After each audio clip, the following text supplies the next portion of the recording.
L-ex Prim Ministru Joseph Muscat, l-ex Ministru Konrad Mizzi u l-ex Chief of Staff fl-Uffiċċju tal-Prim Ministru Keith Schembri huma fost 17 persuna li mistennija jitresqu l-qorti b'ċitazzjoni brabta mal-konklużjoni tal-inkjesta dwar il-konċessjoni tal-isptarijiet lil Vitals Global Healthcare.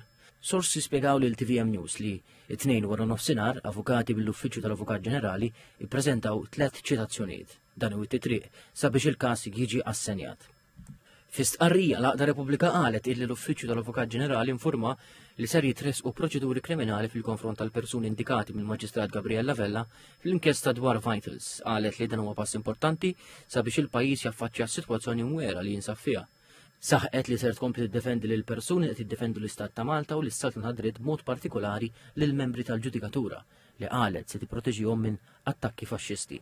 Fl-istess qarrija Repubblika qalet li l-Uffiċċju tal-Avukat Ġenerali mhux ser jagħti kopja tal-inkjesta maġisterjali peress ser jitresqu proċeduri kriminali. Fl-aħħar nett saħqet li se tibqa' tinsisti għal kopja sieħa fid-dawl li skont Repubblika il-Prim Ministru u l-Ministru tal-Ġustizzja għandhom kopja. Intant f'kitba fuq il-mezzi soċjali, l-ex Prim Ministru Muscat qal li jinsab lest tat-taqbida kontra min irid jivvendika ruħu mill-Maltin.